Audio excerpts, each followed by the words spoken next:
Una mujer joven desapareció de casa en una isla de la Canadá rural. Miles de policías, soldados y residentes de la zona pasaron meses buscándola.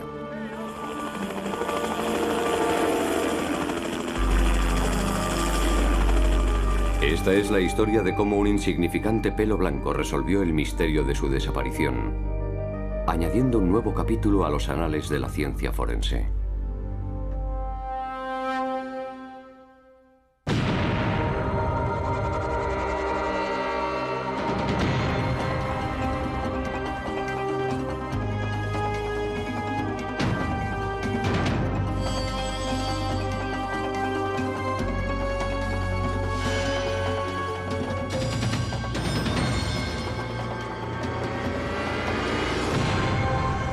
Crímenes imperfectos.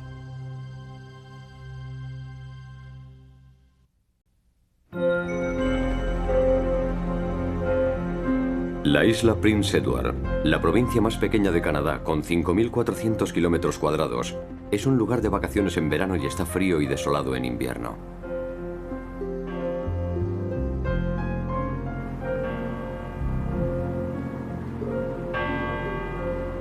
El padre Eloi Arsenault lleva casi 30 años atendiendo espiritualmente a los isleños. Aquí no estamos acostumbrados a que ocurran cosas violentas porque la gente es muy sencilla y todos nos conocemos porque somos una comunidad muy pequeña. No es una isla muy poblada, ¿sabe?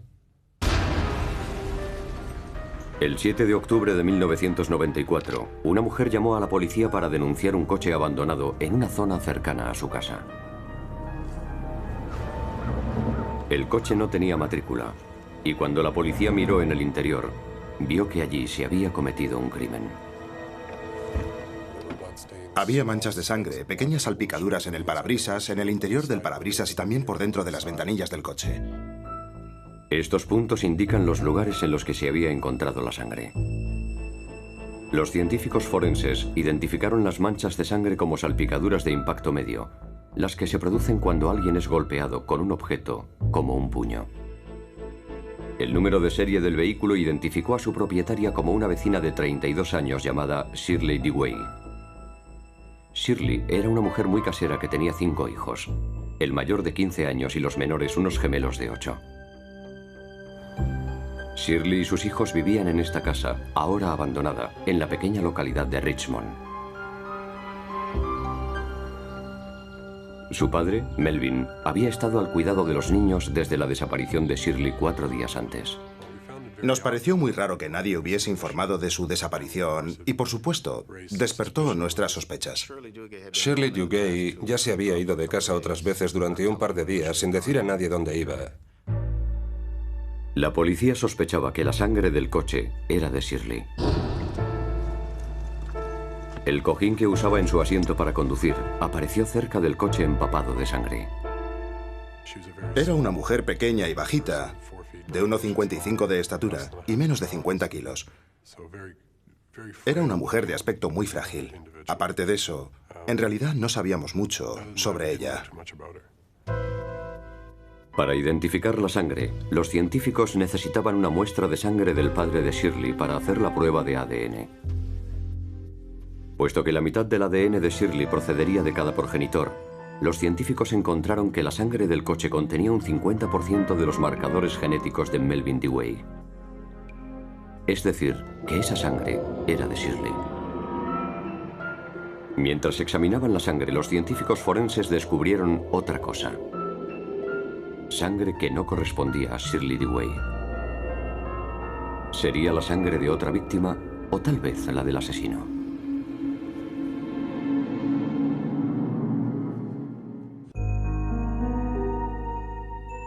Después de encontrar el coche abandonado y manchado de sangre de Shirley Dewey, la policía montada del Canadá inició una de las búsquedas más largas de toda la historia de la isla Prince Edward. Inspeccionaron cientos de kilómetros cuadrados y todos los lagos y ríos de la zona. Recurrimos a mediums, a la hipnosis, a cualquier cosa que nos pareciera que podía ser útil. Algunas de las revelaciones fueron muy extrañas. Uno de los médiums nos dijo que estaba enterrada cerca del agua bajo unos pinos en una tumba poco profunda, pero ¿dónde? Uno no sabe por dónde empezar. A unos 200 metros del coche de Shirley, la policía encontró una pala que tenía pegados 2 pelos negros. Cuando los científicos compararon esos cabellos con los encontrados en el cepillo de Shirley Dewey, resultaron similares bajo el microscopio. La búsqueda del cuerpo de Shirley se prolongó durante semanas. Entonces los investigadores encontraron una posible pista. A 25 kilómetros del coche de Shirley, la policía encontró una bolsa de plástico en la que había unas zapatillas de deporte y una chaqueta de cuero manchada de sangre. La sangre de la chaqueta de cuero coincidía con el perfil de ADN de Shirley Dewey. Pero la talla de la chaqueta era de hombre, demasiado grande para ser de Shirley. Cuando la policía le preguntó a Melvin Dewey quién podría haber querido hacerle daño a su hija, su respuesta fue sorprendente. Tenía que haberle matado. Tenía que haber matado a ese tipo. Se refería al marido de Shirley, Doug Beamish, un experto en demoliciones que llevaba 18 meses separado de Shirley. Yo creo que habría hecho una buena obra si le hubiese matado. Porque ella estaría viva. Yo estaría en la cárcel, pero ella estaría viva. Durante los 15 años de relación de la pareja con rupturas y reconciliaciones, la policía descubrió que Beamish había abusado físicamente de ella. Toda mujer que vive con un marido o un novio maltratador y acaba siendo asesinada, reacciona del mismo modo. La gente le aconseja que no salga con él o que no viva con él, pero por alguna razón lo hace. ¿Dónde estaba usted el 5 de octubre? Durante el interrogatorio de la policía, Beamish negó toda implicación en la desaparición de Shirley. Le he preguntado que dónde estaba usted. Entonces los investigadores le preguntaron qué número de zapato calzaba. El 42. El mismo número de las zapatillas encontradas con la chaqueta de cuero ensangrentada. La policía quería saber si Doug Beamish había usado esas zapatillas, así que se las enviaron a un podólogo forense, el Dr. Keith Beatles. Todo el mundo desgasta los zapatos de forma diferente, debido a la variedad de número, forma y movimiento de los pies. Cada persona tiene su propia forma de andar, y eso acaba reflejándose en la planta de los pies, y asimismo se refleja en la parte interna de los zapatos, y después en la suela de los mismos, dejando ver con el uso cuál es la forma de andar del individuo.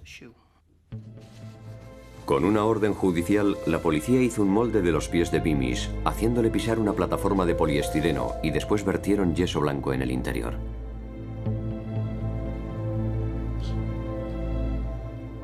Una vez endurecido el yeso, los moldes pueden compararse con las marcas del uso en un par de zapatos.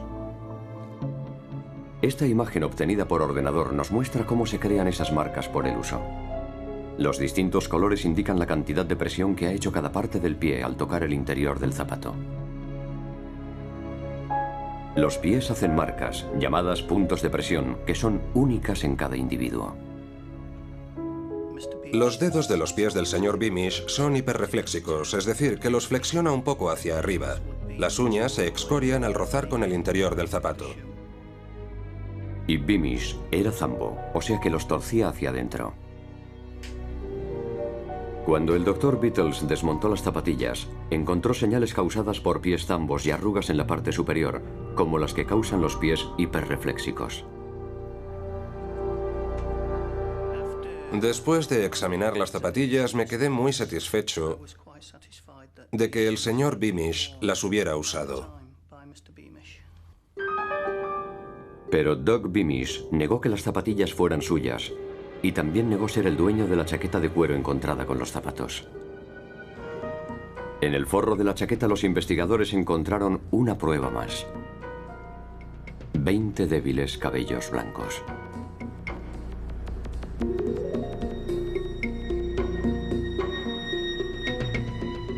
Bajo el microscopio los cabellos no parecían ser humanos. Los cabellos humanos tienen una fina médula, un cordón que va a lo largo de su interior. Estos cabellos tenían una médula muy gruesa, lo cual significaba que eran de un animal. ¿Pero de qué animal? El agente Roger Savoy pensó que tenía la respuesta. Recordó algo de la entrevista con Doug Beamish. Era la típica cosa que vemos cientos de veces al día, pero que generalmente olvidamos.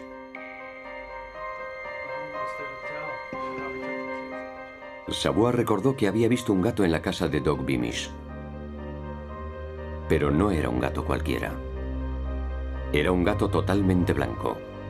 Un gato al que Beamish llamaba Bola de Nieve. Savoy también recordó que el gato se frotó contra su pierna durante la visita, dejando una gran cantidad de pelos en sus pantalones. Pelos que parecían idénticos a los encontrados en la chaqueta ensangrentada. Los investigadores ahora se preguntaban si había alguna forma de demostrar científicamente que los pelos de gato que había en la chaqueta de cuero pertenecían a Bola de Nieve.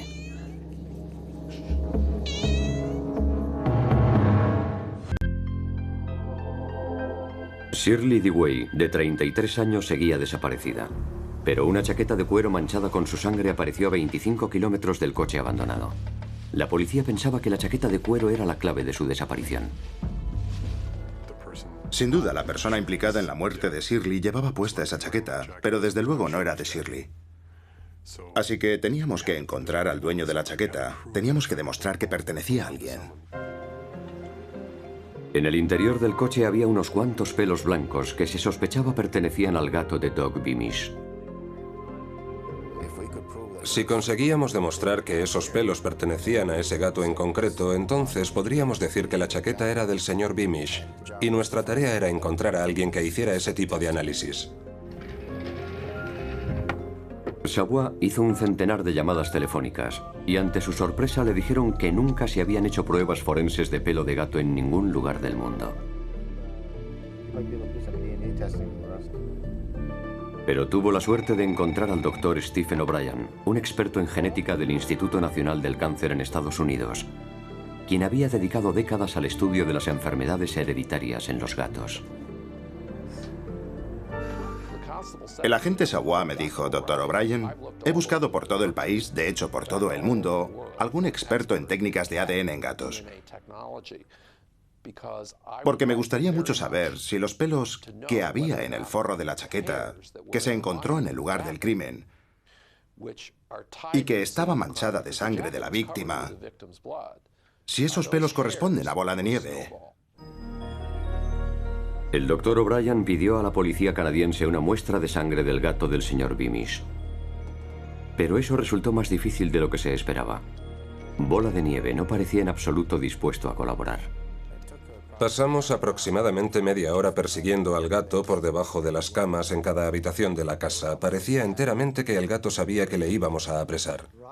Roger Savoy me dijo que fue a la casa y les leyó los derechos del gato a los padres. Y le pregunté a Roger, ¿qué ha dicho el gato? Y me dijo, miau. En la policía montada decimos que siempre cogemos a nuestro hombre, pero en este caso tuvimos que decir que siempre cogemos a nuestro gato.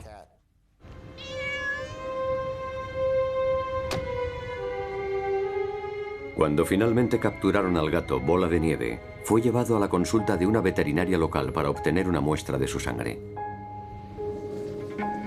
La doctora Jane Bond le hizo la extracción mientras dos agentes de la policía canadiense vigilaban el proceso para preservar la cadena de pruebas.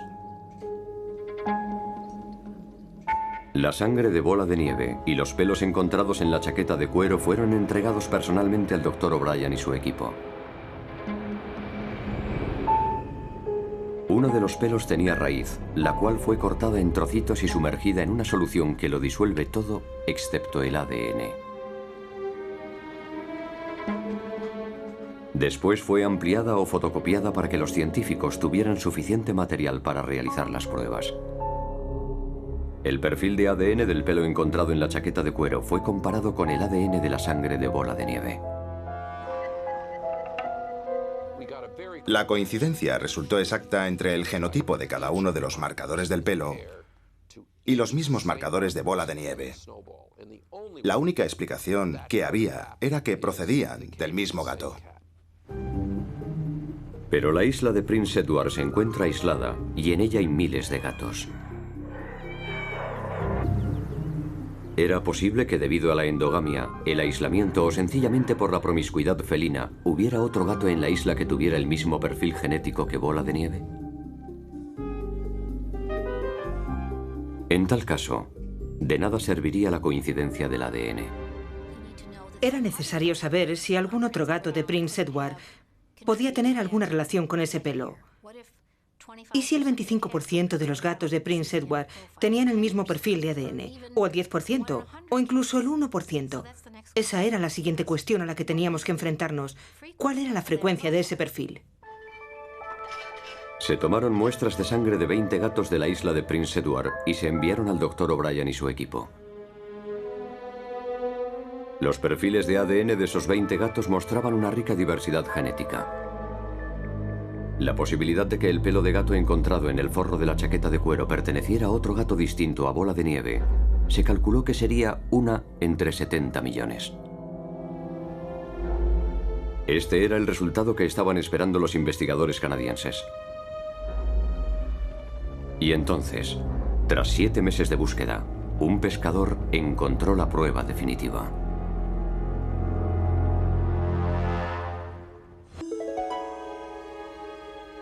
Después de 28 semanas de la desaparición de Shirley Dewey, un pescador que se encontraba en el río Armoir, vio un montón de hojarasca en la orilla que le llamó la atención. Al remover la hojarasca, vio lo que parecía ser un cuerpo humano. Era un hoyo muy poco profundo, justo lo bastante para cubrir el cadáver. Se trataba de una persona muy pequeña. Sabíamos que Shirley Dewey no medía más de 1,55 y pesaba menos de 50 kilos. Naturalmente imaginábamos que era ella. Yo estaba solo y empezó a nevar. Era una tormenta de nieve muy fuerte y recuerdo que lo único que llevaba puesto era un chubasquero. Y me sentí culpable porque el cuerpo estaba medio desnudo. Así que me quité el chubasquero y se lo puse por encima para protegerla de la nieve. Curiosamente, el cuerpo de Shirley estaba enterrado en un lugar casi idéntico al que predijo el médium de la policía. Cerca del agua y bajo unos pinos. Fue una suerte que la encontrasen entonces, porque la policía me había dicho que en 2 o 3 semanas más habrían tenido problemas para identificarla, porque el hielo se estaba derritiendo.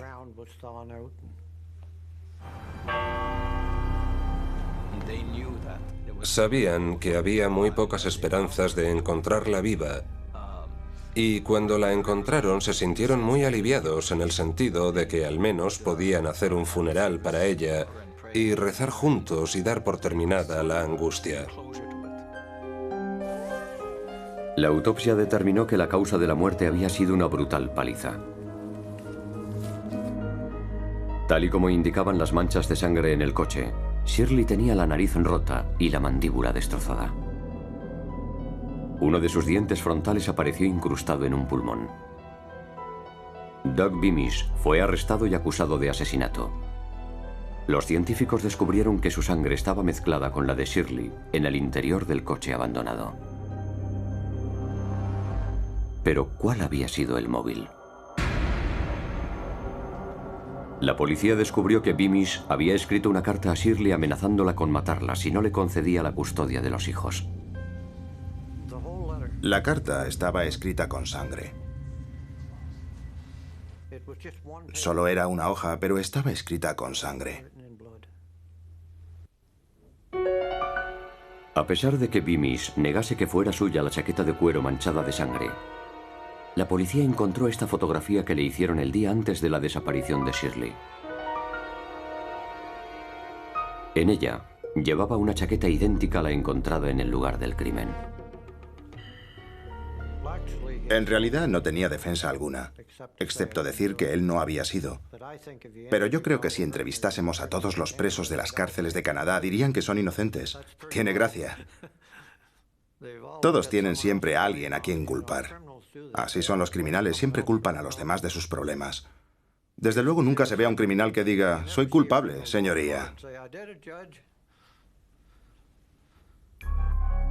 Tras grandes esfuerzos por encubrir el crimen, Beamish no se imaginaba que acariciar a su gato sería su perdición.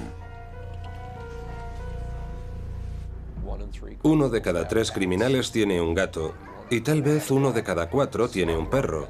Así que si hay algún rastro de ADN en el lugar del crimen, es como dejar tu nombre, tu dirección y tu número de la seguridad social, que pueden ser utilizados contra ti. Si no se encuentra al criminal, pero este deja rastro de su mascota, la mascota puede delatarle. Y eso es lo que le ocurrió al señor Beamish, que su mascota le delató. Doug Beamish fue procesado y condenado por la muerte de Shirley Dewey. La sentencia fue de 18 años de prisión. Es uno de los casos más destacados de la ciencia forense, porque fue la primera vez en la que el ADN de un animal sirvió para condenar a un asesino. Desde entonces, a raíz de la investigación, hemos recibido llamadas de todos los países del mundo. Concretamente, yo he recibido llamadas de Japón preguntando cómo funciona lo del ADN de los animales. La verdad es que yo me quedé sorprendido por lo famoso que se hizo el caso de Bola de Nieve en el mundo de la ciencia forense. No exagero si digo que cada 2 semanas recibía una llamada del departamento de policía que estaba investigando un crimen en el que habían aparecido pelos de animal y nos pedían que les ayudásemos. T.S. Eliot escribió esta frase en su Libro de los gatos habilidosos del viejo Possum. Ya has aprendido lo bastante sobre los gatos para comprender que son muy parecidos a ti y a mí. Nosotros hemos aprendido que eso también se aplica a su ADN. Y ahora, Doug Beamish desearía que eso no fuera verdad.